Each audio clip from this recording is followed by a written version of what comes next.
모습, 이런 제목입니다.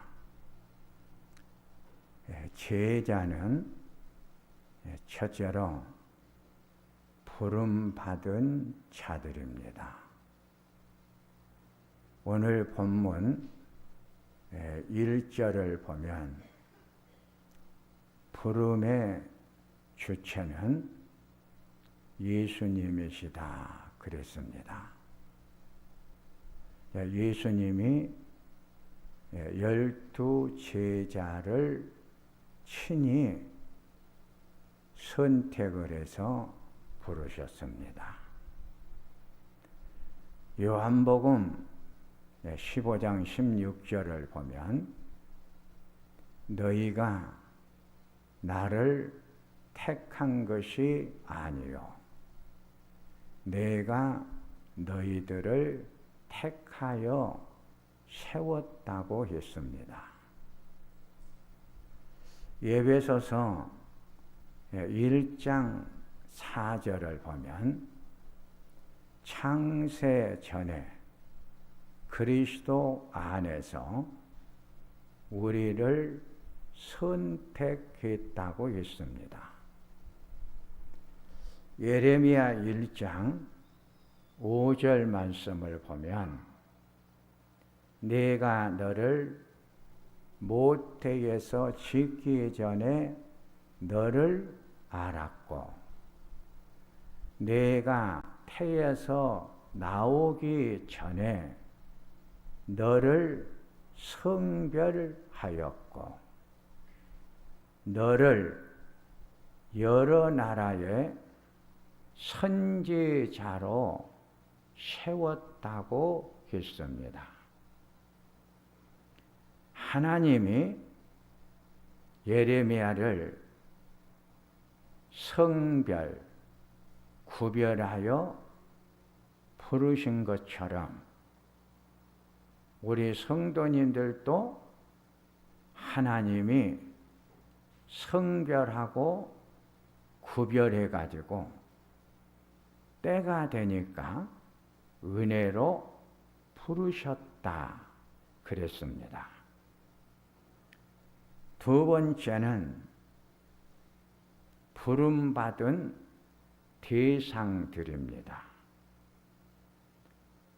예수님이 불러주신 사람들,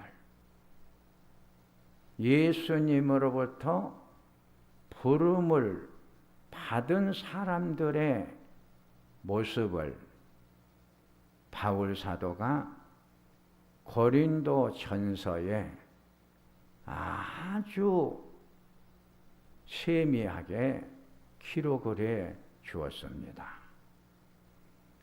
고린도 전서 1장 26절에서 29절 말씀을 가장 최근에 나온 새 한글 성경으로 보겠습니다. 형제 자매 여러분, 여러분이 부르심을 받았을 때의 처지를 한번 생각해 보십시오. 사람들의 기준으로는 지혜로운 사람들이 많지를 않았고 능력 있는 사람이 많지 않았고 신분 높은 사람이 많지 않았다고 했습니다. 반대로 세상에 바보 같은 것들을 하나님이 선택을 하셨습니다. 지혜로운 사람들을 창피하게 하시려고 한 것입니다. 또 세상에 약한 것들을 하나님이 선택을 하셨습니다. 힘센 자들을 부끄럽게 하기 위해서였습니다. 세상의 신분 낮은 자들과 밖으로 밀려난 자들, 곧 없는 것들을 하나님이 선택을 하셨습니다. 있는 것들이 맥을 못 서게 하시려고 하신 것입니다. 그리하여 어떤 사람도 하나님 앞에서 자기 육체를 자랑하지 못하게 하셨습니다. 이런 하나님의 선택의 기준 때문에 우리 성도님들이 하나님의 선택을 받아 부름의 대상들이 되었다는 것입니다. 사무엘상 16장을 우리가 보면 하나님께서 사무엘에게 내가 이미 사울 왕을 버렸노라. 너는 뿔에 기름을 채워가지고 베들레헴 사람 이새에게로 가라. 내가 그들 아들 중에서 한 왕을 보았다고 했습니다. 하나님께서 한 왕을 보시고 하나님이 이미 그 사람을 선택해 놓았다는 것입니다. 사무엘이 엘리압을 보고 마음속으로 기름 부어 왕이 될 자가 여기 있구나. 그러면서 엘리압을 사무엘에게 소개를 합니다. 하나님께서 사무엘에게 그의 용모와 키를 보지를 말라. 내가 이미 그를 버렸노라. 내가 보는 것은 사람들의 기준과 같이 아니하다. 사람은 외모를 보지만 나는 중심을 본다고 했습니다.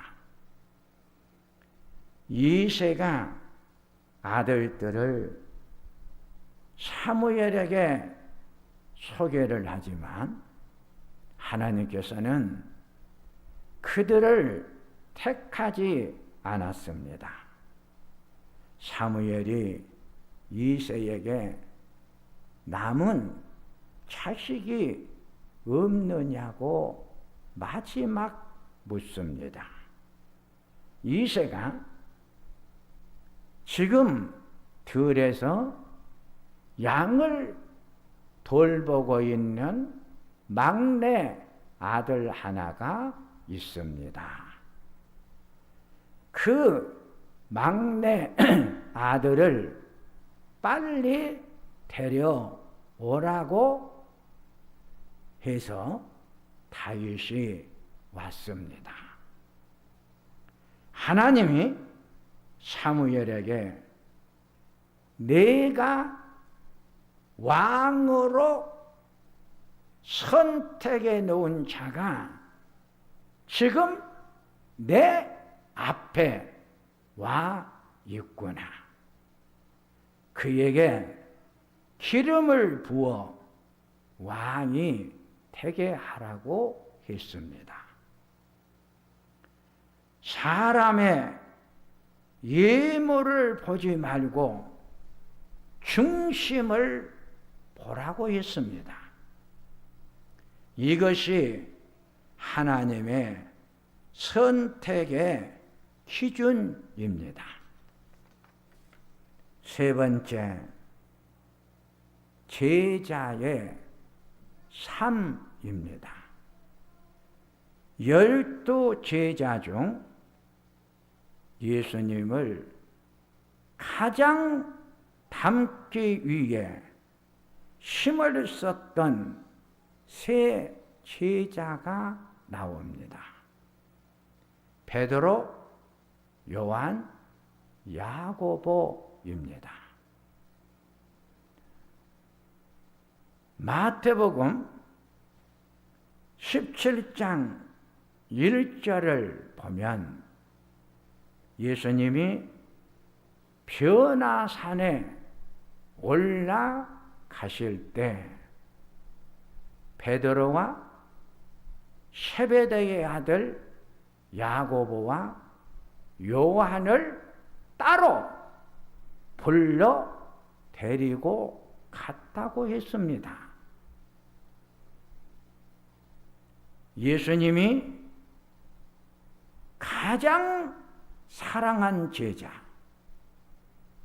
예수님을 가장 닮아가고 싶었던 제자, 베드로, 야고보, 요한입니다.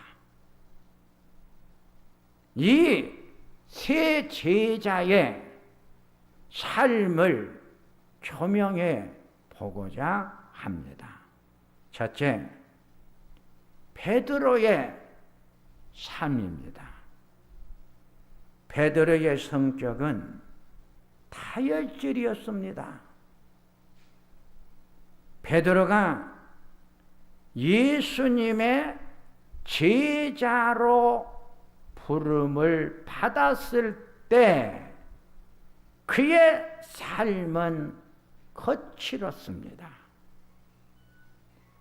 참고 견디는 인내심이 부족하여 삶의 조화를 만들지를 못한 자였습니다.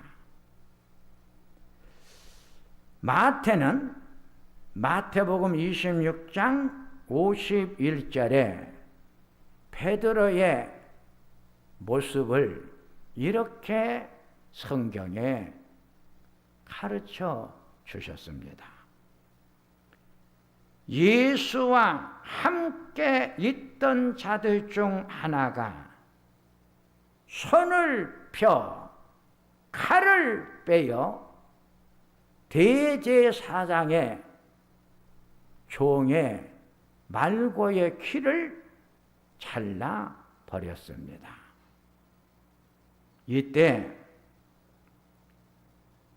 대제사장의 종의 귀를 쳐 떨어뜨린 자를 요한이 요한복음 18장 10절에서 베드로라고 분명히 기록을 합니다. 누가는 누가복음 25장 51절에서 베드로가 말고의 귀를 쳤을 때 이것까지도 참으라고 하신 예수님의 말씀을 기록을 했습니다. 이렇게 다혈질인 베드로는 예수님의 부름을 받고 예수님의 제자가 된 후 예수님을 닮아가기 위해 몸부림을 쳤습니다. 베드로 사도가 기록한 말씀이 베드로 전서, 베드로 후서인데 베드로 후서 1장 5절에 더욱 힘써 너희 믿음의 덕을 덕의 지식을, 지식의 절제를, 절제의 인내를, 인내의 경건을, 경건의 형제의회를, 형제의회의 사랑을 더하는 자들이 되십시오. 베드로가 주님의 참 제자가 되기 위해 더욱 힘쓴 일은 믿음의 덕을 만들기 위한 절제와 인내의 내용인 경건에 이르기 위해서 무척 노력을 합니다. 베드로는 거칠고 사나운 감정과 삶의 모습을 참고 절제하며 경건의 모습인 인격적 삶을 만들어 갔습니다. 인격적 삶의 모습은 삶의 됨됨이를 말하고, 삶의 됨됨이는 삶의 아름다운 조화가 이루어진 균형 잡힌 삶을 말합니다. 균형 잡힌 삶은 대인 관계가 아름답습니다. 그 사람의 인격, 그 사람의 됨됨이, 대인의 관계성 속에서 다 드러납니다. 사도행전 10장을 보면 어느 날 천사가 고넬료에게 나타나가지고 요빠에 있는 베드로를 청하여 하나님의 말씀을 들으라고 했습니다. 고넬료의 청함을 받고 베드로가 들어올 때 고넬료가 땅에 엎드려 절을 하며 베드로를 맞이하자 베드로가 고넬료를 일으켜 세우면서 나도 당신과 똑같은 사람입니다. 본질적으로 다름이 없는 똑같은 사람인데 당시 고넬료는 높은 관직에 있는 취층 사람이었습니다. 이런 고넬료가 베드로를 향해서 땅에 엎드려 절을 하자 베드로가 당당하게 고넬료의 절을 받는 것이 아니라 베드로는 고넬료보다 더 땅 밑으로 내려가 엎드려 고넬료를 일으켜 세워주시면서 나보다 잘난 사람은 당신입니다. 베드로의 대인 관계 속에서 인격 됨됨이가 나타났고 우리들에게 보여주고 있습니다.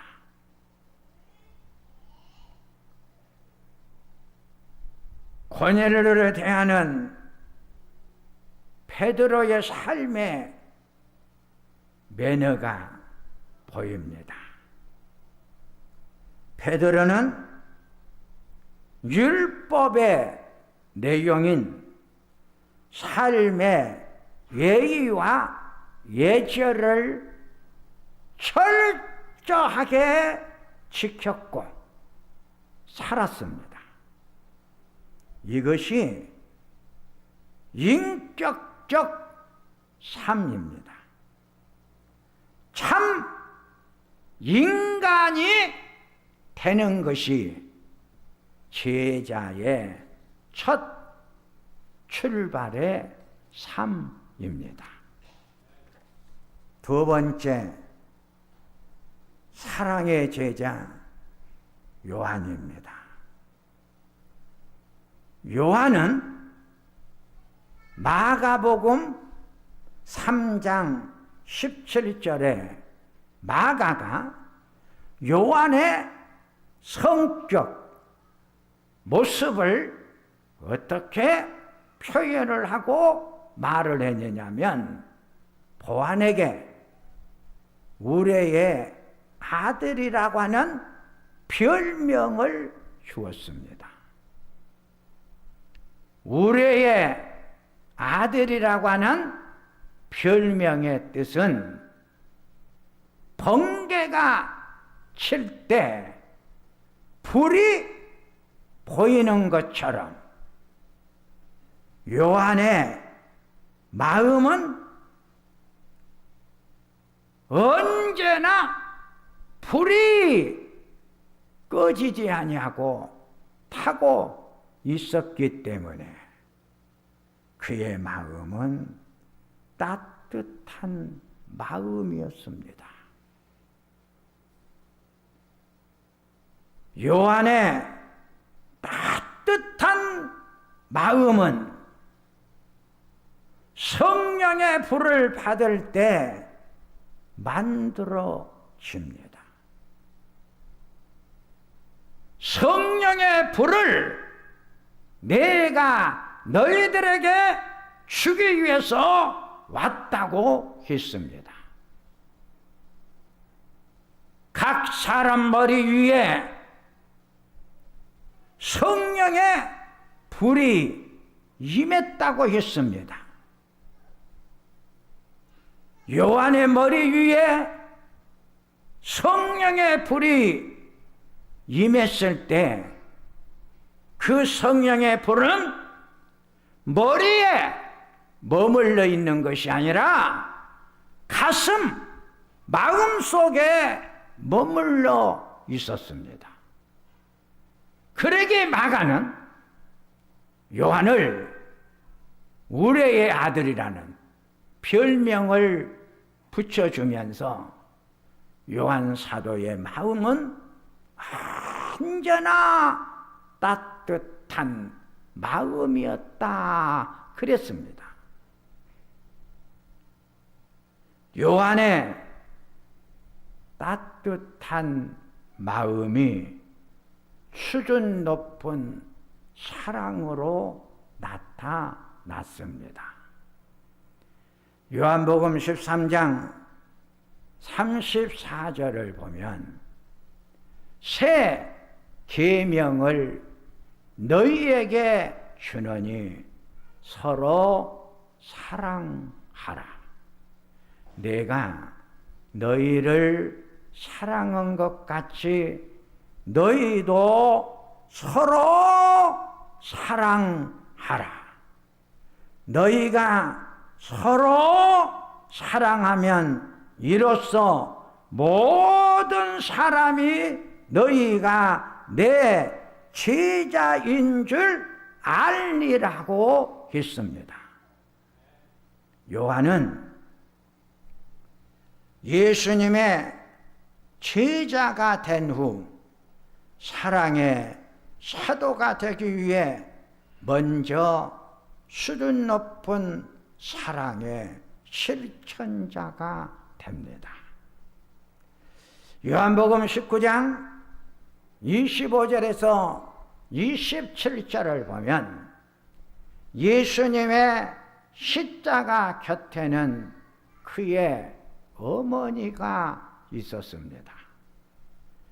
예수님이 자기의 어머니와 살아가는 제자가 같이 서 있는 것을 보고 어머니에게 보소서, 아들입니다. 제자인 요한에게는 내 어머니를 보라고 했습니다. 요한은 예수님의 어머니 마리아를 자기 집에 모시고 사랑으로 섬겼습니다. 예수님의 어머니를 마지막까지 사랑으로 섬긴 제자는 요한뿐입니다. 그러게 요한은 그가 기록한 요한 1서, 2서, 3서, 요한계시록에서 요한 1서 3장 18절에 자녀들아, 우리가 말과 혀로만 사랑하지 말고 행함과 진실함으로 사랑을 하자고 호소를 합니다. 요한일서 4장 7절과 11절과 20절을 보면 사랑하는 자들아, 우리가 서로 사랑하자. 사랑은 하나님께 속한 것이니 사랑하는 자마다 하나님께서로부터 나서 하나님을 알고, 사랑하지 아니하는 자는 하나님을 알지 못하나니 이는 하나님은 사랑이시니라. 어느 때나 하나님을 본 사람이 없으되 만일 우리가 서로 사랑하면 하나님이 우리 안에 거하시고 그가 우리 안에 온전히 이루어지느니라. 누구든지 하나님을 사랑하느라고 그 형제를 미워하면 이는 거짓말하는 자니, 이는 보이는 바 그 형제를 사랑하지 않는 자가 보이지 않는 하나님을 어떻게 사랑할 수 있다고 말을 하고 있습니까? 사도 요한은 마지막 요한계시록 2장 4절과 5절에 예배소 교회 성도들에게 너의 사랑을 버렸노라. 회개하여 첫사랑을 회복하라고 했습니다. 회개하지 아니하고 첫사랑을 회복하지 하면 내 촛대를 너에게서 옮겨 버리겠다고 했습니다. 요한은 참 제자가 되기 위해 차원이 높은 사랑을 소유했습니다. 참 제자는 사랑의 그래서 완성자가 됩니다. 세 번째, 삶의 제자 야고보입니다. 야고보서 2장 14절에서 18절 26절을 보면 내 형제들아, 만일 사람이 믿음이 있노라 하고 행함이 없으면 무슨 유익이 있으리요? 그 믿음이 능히 자기를 구원하겠느냐? 만일 형제나 자매가 헐벗고 일용할 양식이 없는데 너희 중에 누구든지 그에게 이르되 평안하게 가라, 덥게 하라, 배부르게 하라 하며 그 몸에 쓸 것을 주지 아니하면 무슨 유익이 있으리요? 이와 같이 행함이 없는 믿음은 그 자체가 죽은 것이다. 어떤 사람은 말하기를 너는 믿음이 있고 나는 행함이 있으니 행함이 없는 내 믿음을 내게 보이라. 나는 행함으로 내 믿음을 너희에게 보일 것이다. 영혼 없는 몸이 죽은 것 같이 행함이 없는 믿음은 죽은 것이니라. 야고보는 참 제자가 되기 위해 행함이 있는 실천적인 삶을 살았습니다. 행함으로 내 믿음을 너희에게 내가 보여줄 것이다. 내 믿음의 깊이, 내 믿음의 넓이, 행함으로 너에게 증거하고 간증할 것이다. 이제 말씀을 정리를 하면 참 제자는 사람부터 됩니다. 참 제자는 사랑의 수준이 있습니다. 참 제자는 삶의 실천이 있습니다. 기도하겠습니다. 하나님 아버지, 예수님을 가장 닮아가기 위해 노력했던 베드로, 요한, 야고보의 삶을 조명해 보며 내 믿음의 현 주소를 찾아갑니다. 예수님의 제자가 되게 하여 주시옵소서. 예수님의 이름으로 기도하옵나이다.